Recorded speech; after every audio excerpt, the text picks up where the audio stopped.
நாமத்திற்கு மகிமை உண்டாவதாக.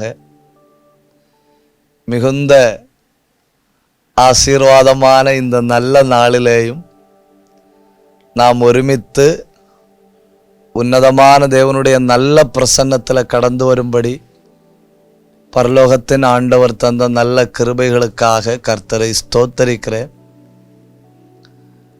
மார்ட்டினையாவுக்காக, அகஸ்டினையாவுக்காக, விலையேறப்பெற்ற தேவ மனிதர்கள், தேவ பிள்ளைகள், பரிசுத்தவான்கள், சகோதரர்கள், சகோதரிகள் எல்லாருக்காக கர்த்தரை ஸ்தோத்தரிக்கிறேன். இந்த நாளிலேயும் உங்களை ஒருமித்து காண்பதும் உங்களோடு பேசுவதும் ஆண்டவர் தந்த ஒரு நல்ல தருணமாக நான் கணக்கிடுகிறேன். கர்த்தர் நம் எல்லாரையும் ஆசீர்வதிப்பாராக, எல்லாரோடும் பேசுவாராக என்று நான் ஜெபித்து கொள்ளுகிறேன். நாம் 1 தெசலோனிக்கர் நிருபத்தை தியானித்து கொண்டிருக்கிறோம். அதனுடைய 3வது அதிகாரத்தை தியானித்து கொண்டிருக்கிறோம். கடந்த வாரத்தில் நாம் 3வது அதிகாரம் எத்தனை பிரிவுகளாய் பிரிக்கப்பட்டிருக்கிறது என்று பார்த்தோம். 1 முதல் 6 வரையுள்ள வசனங்கள், 1 தெசலோனிக்கர் 3ஆம் அதிகாரம் 1 முதல் 6 வரையுள்ள வசனங்கள் தேவ பிள்ளைகளும் பாடுகளும் அப்படின்னு நாம பார்க்க தொடங்கி கடந்த வாரத்தில் பவுல் தனித்து விடப்பட்டது நன்மை அப்படின்னு சொல்லி வேதத்தில் உள்ள சில தனிமைகளை நாம் பார்த்து நாம் ஜெபித்தோம். இன்னைக்கு நாம தொடர்ந்து தியானிக்க போகிறோம் தேவ பிள்ளைகளும் பாடுகளும். 1 தெசலோனிக்கர் 3ஆம் அதிகாரம் 1 முதல் 6 வரை உள்ள வசனங்கள் தேவ பிள்ளைகளையும் பாடுகளையும் பற்றி கூறுகிறது. நீங்க அந்த 4வது வசனத்தை பார்த்தா தெரியும். வாசிக்கலாமா? 4வது வசனம் என்ன ஒரு தீர்க்க தரிசனம்னு பாருங்க. நிகழ்காலத்தில் இப்படி தீர்க்க தரிசனம் சொல்ல வாய்ப்பே இல்லை. நிகழ்காலத்தில் இப்படி தீர்க்க தரிசனம் சொன்னால் அந்த தீர்க்க தரிசியின் கதையே முடியும். என்ன தீர்க்க தரிசனம்? நான் உங்களுக்கு உபத்திரவம் வரப்போகிறது என்று உங்களுக்கு முன்னறிவித்தேன், அப்படியே உங்களுக்கு உபத்திரவம் வந்தது. அப்போ இதுல இருந்து நமக்கு என்ன தெரியுது? 1ஆம் நூற்றாண்டுல உயர்வு வரப்போகுது, ஆசீர்வாதம் வரப்போகுது, நன்மை வரப்போகுது அப்படின்னு தீர்க்க தரிசனம் சொல்லப்படவில்லை. உங்களுக்கு புரியுதுன்னு நம்புறேன். அந்த அப்போஸ்தலர்கள்ட்ட பவுல் அப்போஸ்தலர் நடவடிக்கைகளில் பவுல் சொல்றாரு, நான் போன பின்பு கொடிய ஓநாய்கள் வரும். தீர்க்க தரிசனம் பார்த்தீங்களா? நான் போன பின்பு கொடிய ஓநாய்கள் வரும். இப்போ தெசலோனிக்கேயில் உள்ள ஜனங்கள்கிட்ட சொல்லி இருக்கிறாரு, உங்களுக்கு உபத்திரவங்கள் வரும், முன்னறிவித்தோம், அப்படியே நேரிட்டது.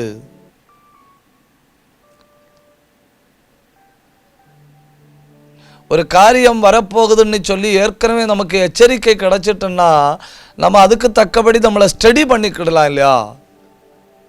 சொல்றாரு உபத்திரவம் வரப்போகிறது. அடுத்து அந்த 2வது வசனத்தை பாருங்க.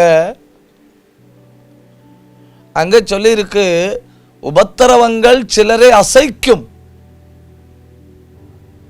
உபத்திரவங்கள் சிலரை அசைக்கும்.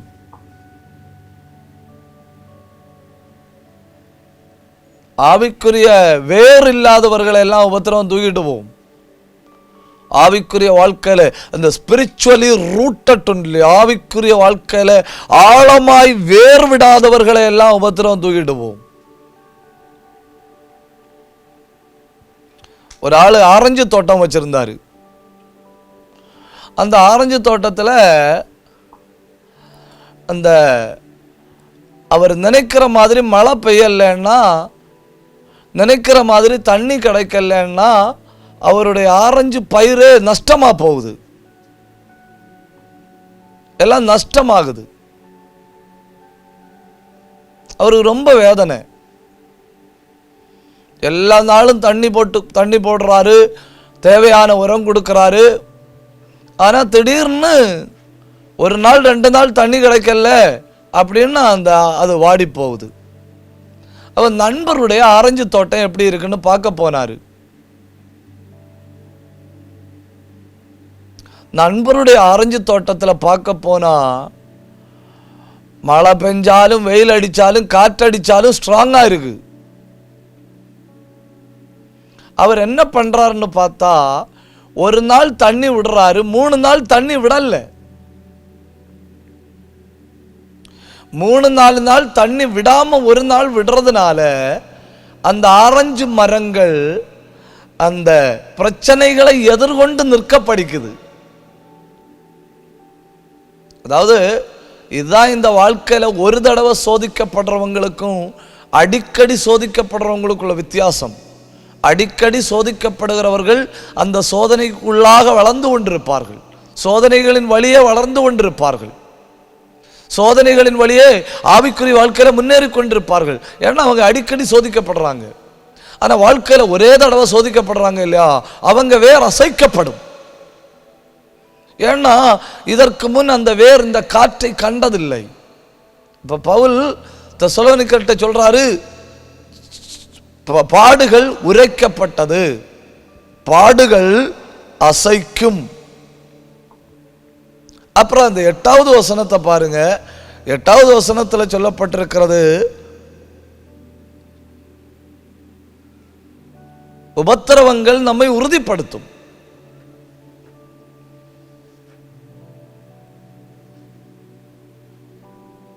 இப்போ உபத்திரவம் தீர்க்கதரிசனமாய் சொல்லப்பட்டது.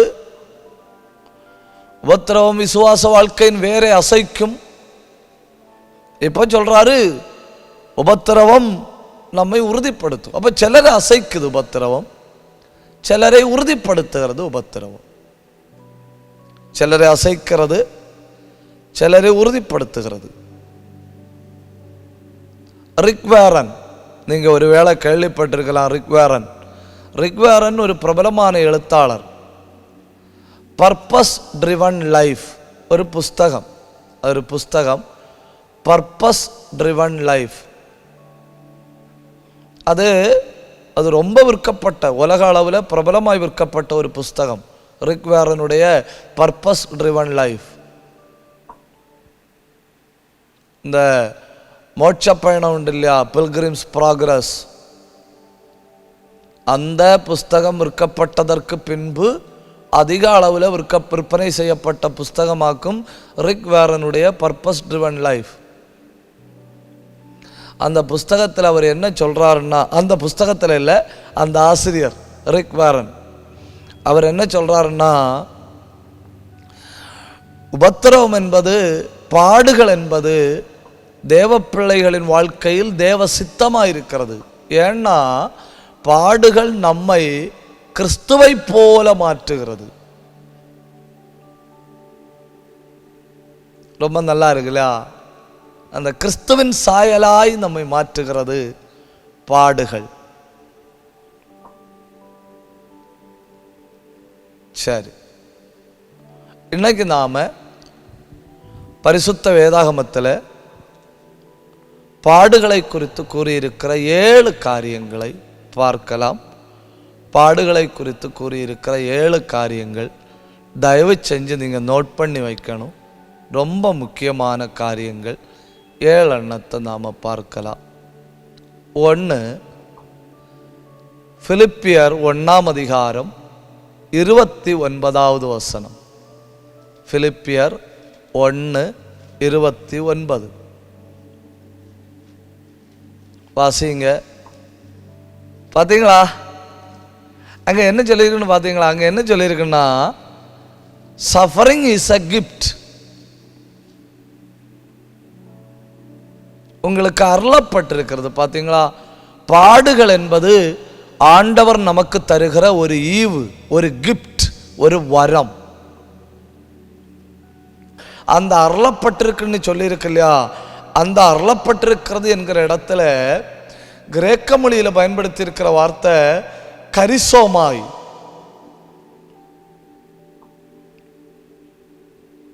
கரிசோமாய்னா ஃபேவர், ஈவு.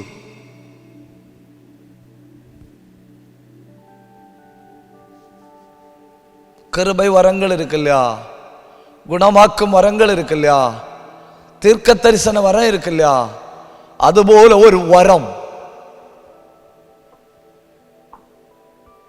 ஆனா என்ன, யாரும் விரும்பாத ஒரு வரம், எல்லாருமே வெறுக்கிற ஒரு வரம். அதனால எல்லாருக்கும் பாடுகள் கிடைக்கும்னு நினைக்க கூடாது. யார ஆண்டவர் ரொம்ப நேசிக்கிறாரோ அவர்களுக்கு இந்த ஈவை கொடுக்கிறார். இப்போ பாடுகள் ஒரு ஈவு, ஒரு வரம். ரெண்டாவது 1 தெசலோனிக்கர் 3ஆம் அதிகாரம் 3வது வசனத்தை வாசிங்க. 1 தெசலோனிக்கர் 3:3.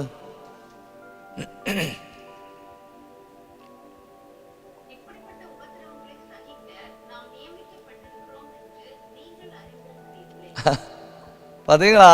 பாடுகள் நமக்கு ஒரு அப்பாயின்மெண்ட்.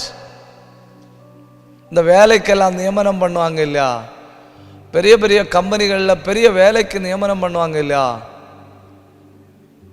அது மாதிரி தேவராஜ்யத்தின் பிள்ளைகளுக்கு ஆண்டவர் கொடுக்கிற மிகப்பெரிய அப்பாயின்மெண்ட் ஆக்கும் பாடுகள்.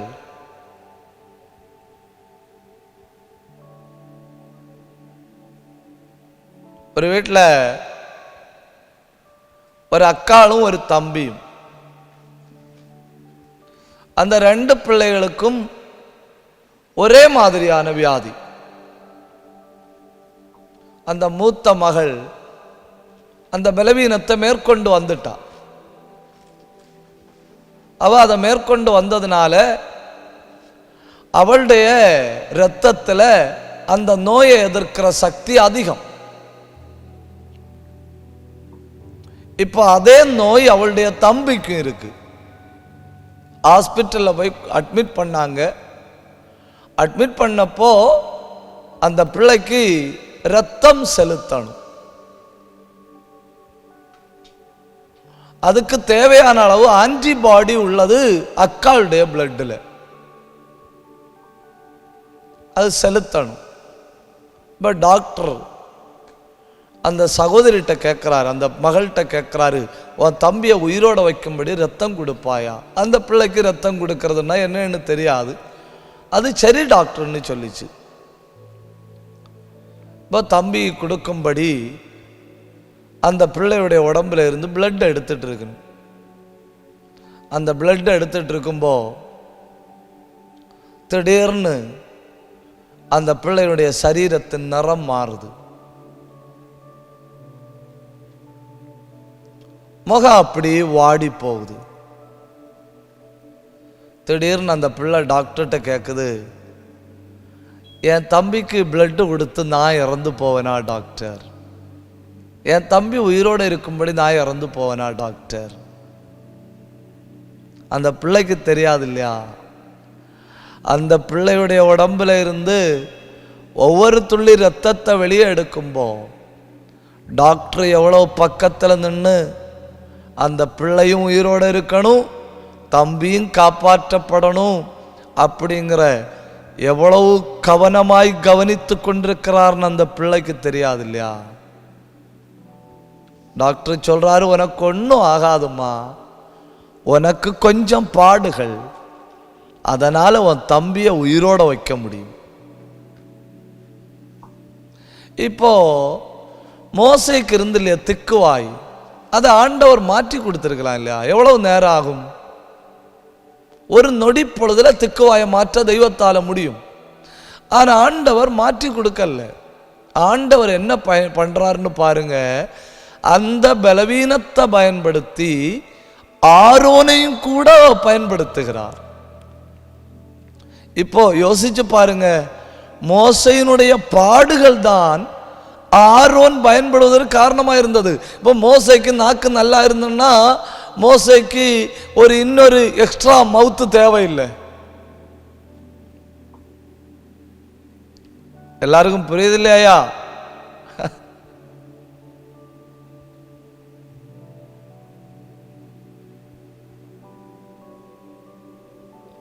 ஐயா தெளிவா இருக்கு இல்லையா? அப்படின்னா ஆண்டவர் ஆரோனை தொட்டிருக்க வாய்ப்பு இல்லை. மோசைக்கு மட்டும் சுகத்தை கொடுத்தா போதுமா இருந்து. ஆனா மோசைக்கு விடுதலை கொடுக்கல ஆண்டவர். ஏன்னா இவன் பலவீனத்தை பயன்படுத்தி அவனை கர்த்தர் ஊழியத்தில் உபயோகிக்க விரும்பினாரு. இப்போ மோசைட்ட கேளுங்க, பலவீனம் நல்லது தானே? அவர் சொல்லுவார், பலவீனம் நல்லது. அந்த பலவீனம் நல்லது. அந்த பலவீனம் இருக்கிறதுனால தான் என்ன பலவீனம் நான் வச்சு என் கூட ஆரோனையும் பயன்படுத்துறாரு. ஒருத்தன் போதும், ஆனா 2 பேரை பயன்படுத்துறாரு. ஏன்? ஒருத்தனை பலவீனப்படுத்தி வச்சிருக்கிறாரு. அப்ப என்ன பலவீனப்படுத்தி என் குடும்பத்தில் சிலரை ஆண்டவர் ரட்சித்தால், என்ன பலவீனப்படுத்தி என் வீட்டில் சிலரை ரட்சித்தால், என்ன பலவீனப்படுத்தி என் தேசத்தில் சிலரை ரட்சித்தால் அது உயர்ந்த நோக்கம் இல்லையா?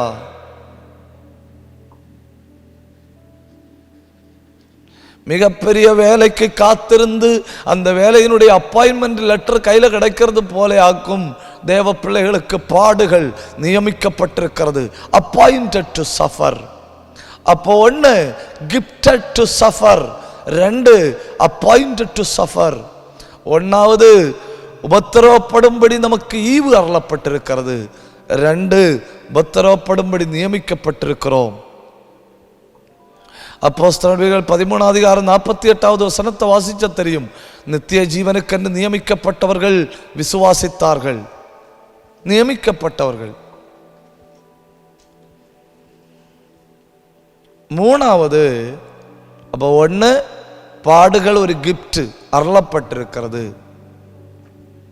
2 பாடுகள் ஒரு அப்பாயின்மெண்ட் நியமிக்கப்பட்டிருக்கிறது, 3 அப்போஸ்தலர் 14 அதிகாரம் 22வது வசனம். அப்போஸ்தலர் 14:22.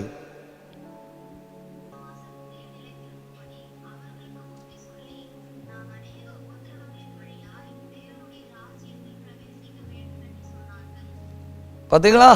Suffering is the way to eternity. தெய்வராஜ்யத்திற்கு போகிற பாதை பாடுகள். அநேக பாடுகளின் வழியாய்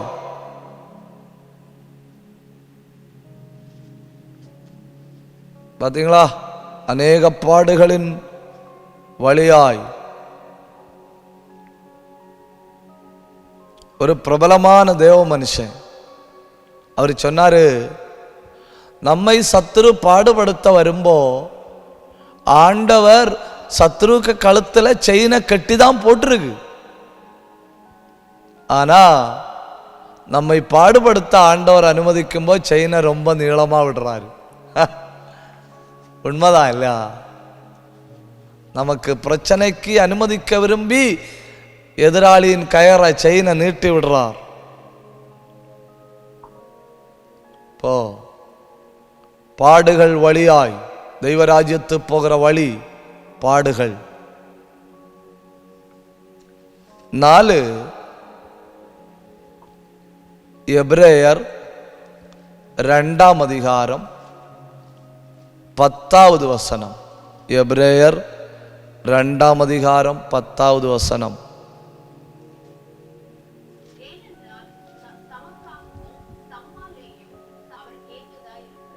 பார்த்தீங்களா? பாடுகள் நம்மை பூரணப்படுத்துகிற கருவி. Suffering is an instrument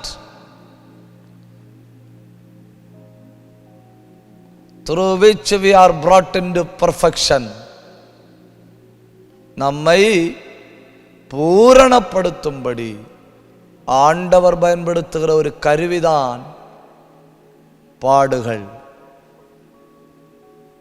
இப்போ பாடுகள் வர வர நம்ம என்ன பண்றோம்? பாடுகள் வர வர நம்ம பூரணப்படுகிறோம்.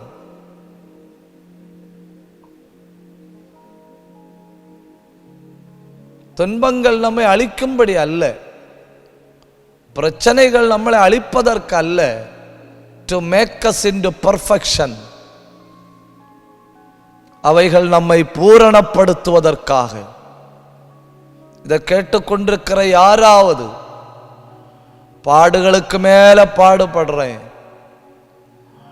வாழ முடியாத அளவு நெருக்கப்படுறேன், நினைக்க முடியாத அளவு துன்பப்படுறேன் அப்படின்னு சொன்னால், இந்த வேளையில நான் உங்கள்கிட்ட சொல்றேன், நீங்க பூரணப்பட்டு கொண்டிருக்கிறீர்கள்.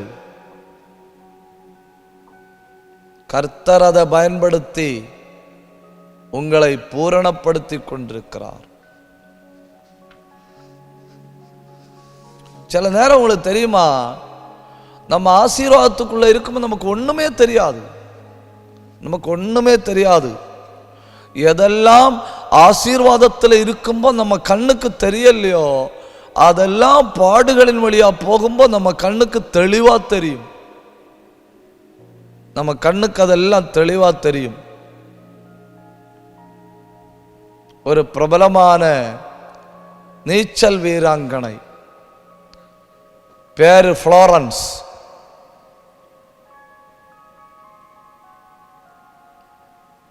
அந்த ஒரு காலத்தில் இங்கிலீஷ் கால்வாய நீந்தி கிராஸ் பண்றதெல்லாம் ஆட்களுக்கு ஒரு மோகம். இந்த ஃப்ளோரன்ஸ் அப்படிங்கிற பெண்மணி ஒரு தடவை இங்கிலீஷ் கால்வாய நீந்தி அந்த பக்கம் போகும்படி நீந்த தொடங்கினாள். அந்த பெண்மணி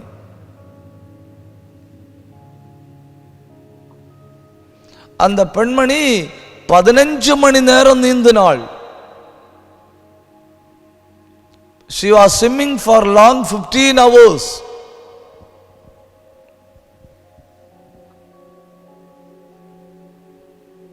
பதினஞ்சு மணி நேரம் நீந்தின அந்த பெண்மணி அக்கறை அடைய முடியாமல் திடீர்னு சொன்னா, இல்ல நான் நிறுத்துறேன், பின்வாங்குறேன் அப்படின்னு சொன்ன உடனே அந்த பெண்மணியை காப்பாற்றி கரை சேர்த்தார்கள். கரையில வந்த உடனே கோச்சு கேட்கிறாரு, 15 மணி நேரம் நீந்தின, இன்னும் சில மீட்டர் தொலைவு தான் இருந்து, இன்னும் சில மீட்டர் நீ நீந்தி இருந்தால் கரை அடைந்திருக்கலாமே. அவ்வளவு தூரம் 15 மணி நேரம் நீந்தனுடைய ரிசல்ட் விட்டு போனது கொஞ்சம் தூரத்தில். அந்த கொஞ்சம் தூரம் நீந்தி இருக்கலாமே அப்படின்னு சொன்னப்போ அந்த பெண்மணி என்ன சொல்லி தெரியுமா, அந்த புகை மூட்டத்தினால எனக்கு கரையும் தெரியல, ஒன்னும் தெரியல, எனக்கு மட்டும் கரை தெரிந்திருந்தால், எனக்கு மட்டும் கரை இவ்வளவு சமீபத்தில் இருக்குன்னு தெரிஞ்சிருந்தா நான் கொஞ்சம் கூட போராடி இருப்பேன், கொஞ்சம் கூட முயற்சி செய்திருப்பேன்.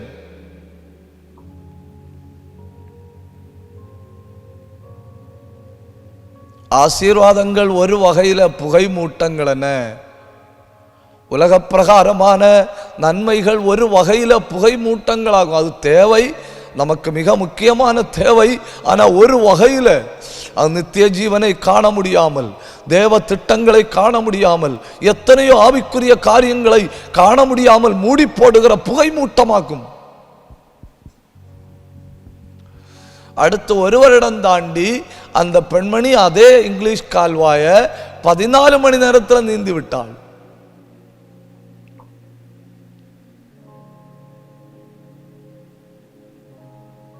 ஏன் அப்படின்னா அந்த பெண்மணி என்ன சொன்னா தெரியுமா, அப்பப்ப எனக்கு கரை தெரிஞ்சது, புகை மூட்டம் இல்லாம தெளிவா இருக்கு. நீங்க பாடுகளின் வழியா பாருங்க, ரொம்ப தூரம் தெரியும்.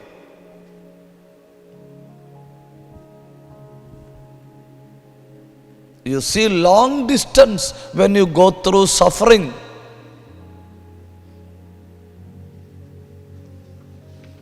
எல்லாமே என்னை வேதனைப்படுத்துவதனால ஆண்டவருக்கு அதுல எந்த நன்மையும் இல்லை.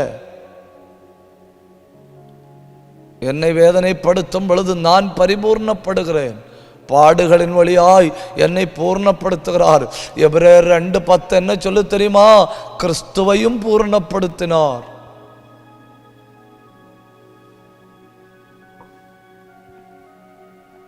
பாடுகள் வழியாய். 5 119 சங்கீதம் 71வது வசனம். 119 சங்கீதம் 71வது வசனம். பாத்தீங்களா? Suffering is a good teacher.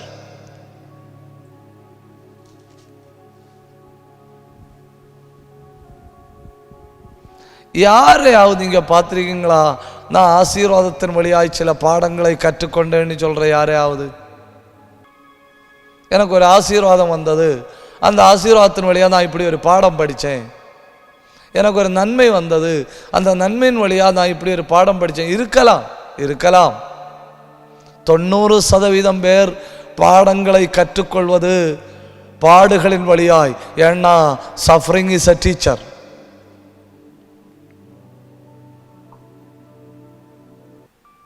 இப்போ பாடுகளுக்கும் எனக்கும் உள்ள தொடர்பு என்ன தெரியுமா? நல்ல ஒரு ஆசிரியருக்கும் நல்ல ஒரு மாணவனுக்கும் உள்ள தொடர்பு. பாடுகள் எனக்கு ஒரு நல்ல டீச்சர்.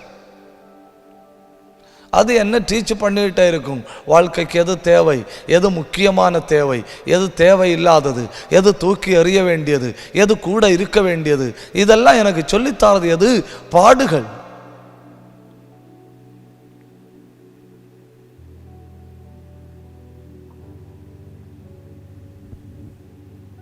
என் கையில் இருந்து சேலரி வாங்காம எனக்கு பாடம் சொல்லித்தார ஒரே டீச்சர் பாடுகள்.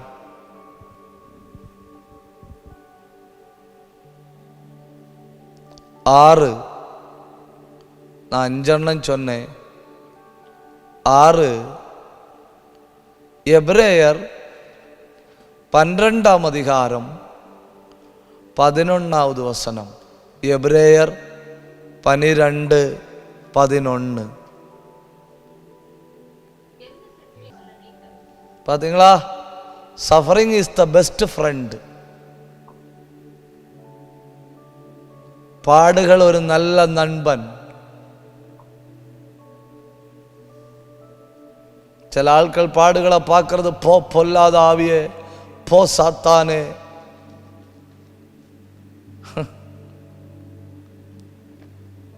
ஆவியானவர் எபிரேயருக்கு சொல்லும்போது சொல்றாரு, அதில் பழகினவர்களுக்கு.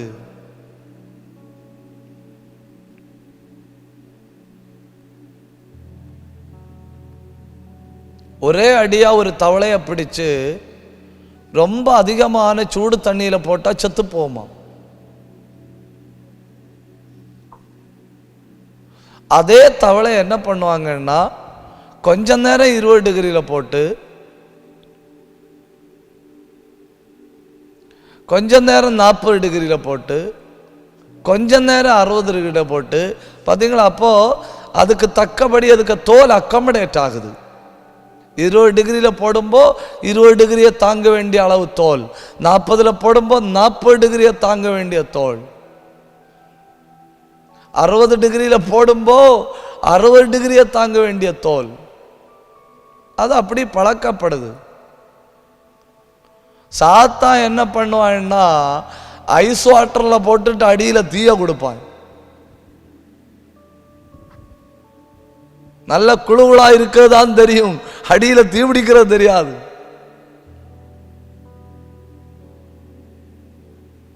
இப்ப பாடுகள் நமக்கு ஒரு நல்ல நண்பனை போல. அது நம்ம உள்ள இருக்கிற நல்ல சுபாவங்களை வெளியே கொண்டு வரும். நமக்குள்ள இருக்கிற ஜப ஆவி, நமக்குள்ள இருக்கிற தெய்வீக வாஞ்ச, அதெல்லாம் அதிகப்படுத்தும் பாடுகள்.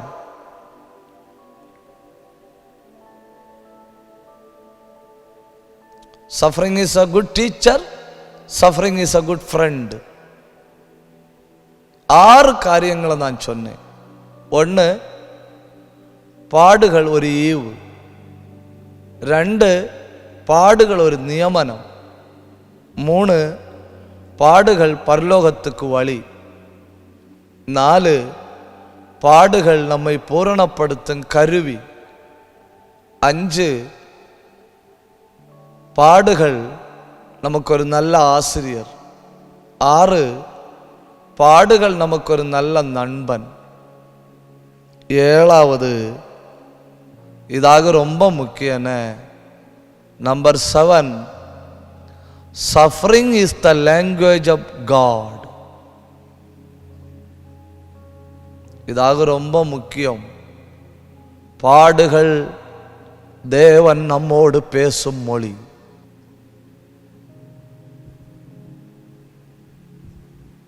இதுக்கு மேல விளக்கம் தேவையில்லை இல்லையா? என்ன பயங்கரம் இல்லையா? தேவன் உங்களோடு என்னோடு பேச விரும்பினார்னு வைங்க, ஒரு மொழியை பயன்படுத்துவார் இல்லையா? that language is suffering. அந்த மொழிதான் பாடுகள்.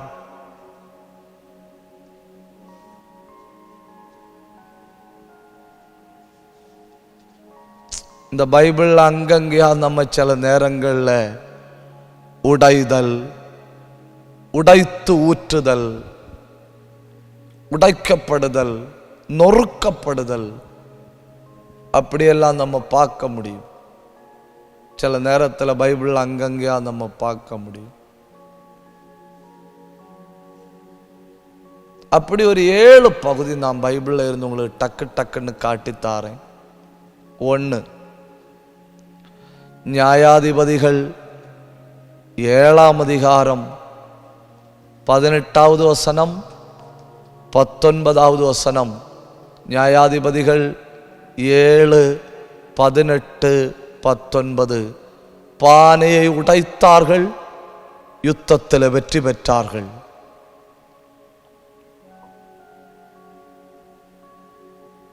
உடைத்தார்கள், வென்றார்கள். பார்த்தீங்களா?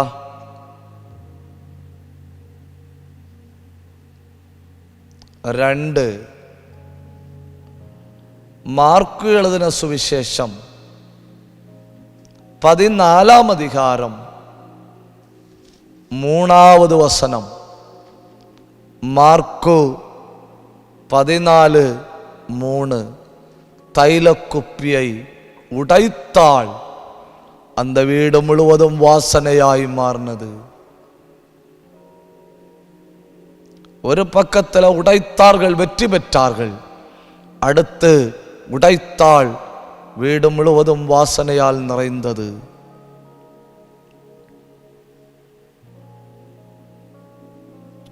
மூணு, லூக்கா 22:19. இயேசு அப்பத்தை எடுத்து ஸ்தோத்திரம் பண்ணி பிட்டு, அப்பம் உடைக்கப்பட்டது, அநேகருக்கு பயன்பட்டது. பார்த்தீங்களா? உடைக்கப்பட்டது, அநேகருக்கு பயன்பட்டது.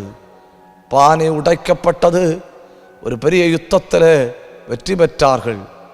தைலக்குப்பி உடைக்கப்பட்டது, அந்த வீடு முழுவதும் தைலத்தின் பரிமளத்தினால் நிறைந்தது. அப்பம் பிற்கப்பட்டது, அநேகருக்கு கொடுக்கப்பட்டது.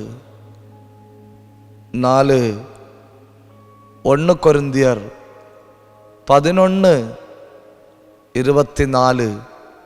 1 கொரிந்தியர் 11:24. புரோக்கன்ட் பாடி, சரீரம் உடைக்கப்பட்டது, உலகத்துக்கு ரட்சிப்பு வந்தது.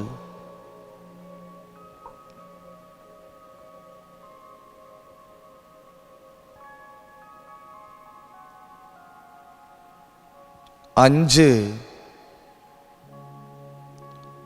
புரோக்கன்ட் வில், சித்தம் உடைக்கப்பட்டது. மத்தேயு 26:39. இயேசு முழங்கால் படியிட்டு, ஆகிலும் என் சித்தப்படி அல்ல, உம்முடைய சித்தப்படி ஆக கடவது. சித்தம் உடைக்கப்பட்டது. 6. புரோக்கண்ட் பிளான், திட்டம் உடைக்கப்பட்டது. அப்போஸ்தலர் 9 4-5 சபையை உடைப்பேங்கிற திட்டத்தோட சவுல் போறான். கர்த்தர் வழியில வச்சு அவனுடைய திட்டத்தை உடைத்தார். ஒரு தடவை கூட நான் சொல்றேன், 1 பானை உடைக்கப்பட்டது, வெற்றி பெற்றார்கள். 2 தைலக்குப்பி உடைக்கப்பட்டது, வீடு முழுவதும் வாசனையாய் மாறினது. 3 அப்பம் விற்கப்பட்டது, அநேகருக்கு பரிமாறப்பட்டது. 4 சரீரம் உடைக்கப்பட்டது, ரட்சிப்பு உண்டானது. 5 கெட்சமனே தோட்டத்தில் சித்தம் உடைக்கப்பட்டது. 6 பவுலின் திட்டம், சவுலின் திட்டம் உடைக்கப்பட்டது.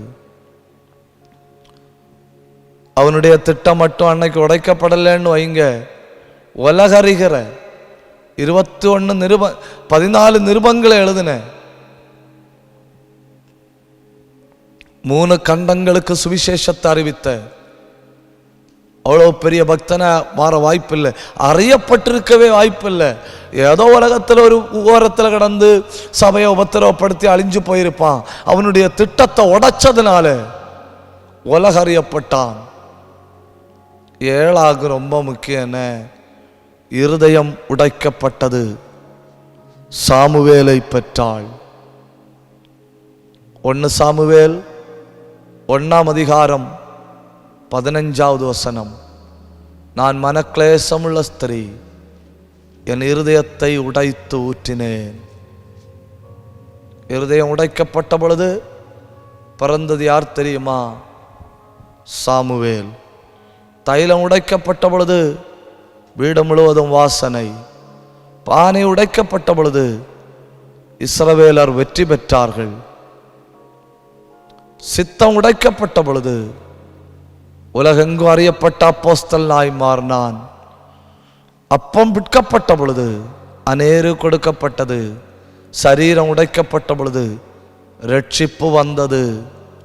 இப்போ இருதயம் உடைக்கப்பட்ட பொழுது அந்த கற்பத்திலிருந்து சாமுவேல் என்கிற ஒரு பெரிய தீர்க்கதரிசியை ஆண்டவர் புறப்பட பண்ணினார். உடைவுகள் நன்மைக்காக. கடந்த வாரம் நாம பார்த்தோம், தனிமை நன்மைக்காக.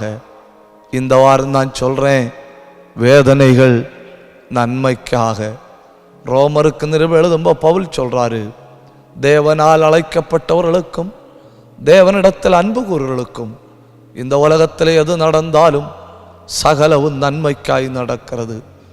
ஒருவேளை இந்த வசனத்தை கேட்டுக்கொண்டிருக்கும்போ உங்களுக்கு அந்த வேதனைகள் நன்மைக்காக தோணாமல் இருக்கலாம்.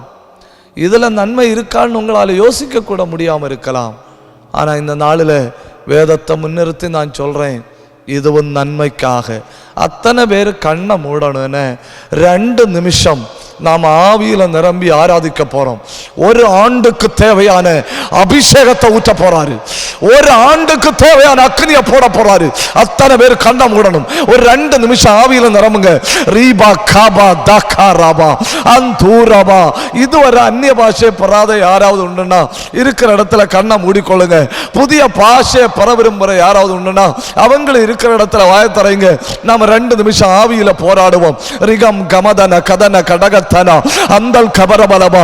இயேசுவின் நாமத்தில் உம்முடைய பிள்ளைகள் இருக்கிற இடத்துல, இருக்கிற அறையில, இருக்கிற சூழ்நிலையில பரிசுத்த ஆவி இறங்குவதாக, குணமாக்குற வல்லமை பாய்வதாக. இதுவரை கண்டிராத ஒரு அபிஷேகம். தகப்பனே, எல்லாரும் நீர் தொட்டபடியால் உமக்கு நன்றி. உன்னதத்திலிருந்து வல்லமை எல்லார் மேலும் புறப்பட்டு வந்தபடியால் உமக்கு நன்றி. ஒரு நிமிஷம் கூட ஜபிங்க, ஒரு நிமிஷம் கூட ஜபிங்க. ஊடபல கந்தல் கபரபல பரபலபா ரிஅந்தர பிரௌடப துரபல பரபலபா அல் கபரபலப சந்தர பலபா. எலும்பு சம்பந்தமான பலவீனங்கள் இயேசுவின் நாமத்தில் மாறுவதாக.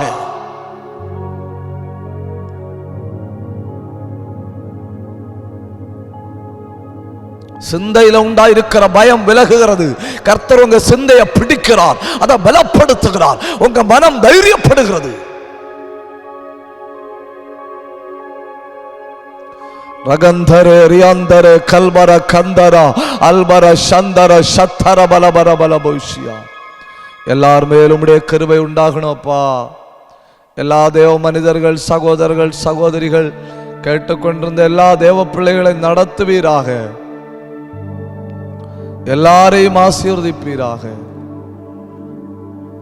எல்லாரையும் உடைய கிருபை சூழ்ந்து கொள்ளட்டும். இந்த ஆண்டு முழுக்க தேவ கிருபை, தேவ மகிமை, தேவ பிரசன்னம் எல்லாரையும் மூடுவதாக தாழ்த்தி உடைய கரங்களில் தருகிறோம். மாற்றினையாவுக்காய், கஷ்டனையாவுக்காய், பரிசுத்தவான்கள் எல்லாருக்காய் நன்றி செலுத்துகிறோம்.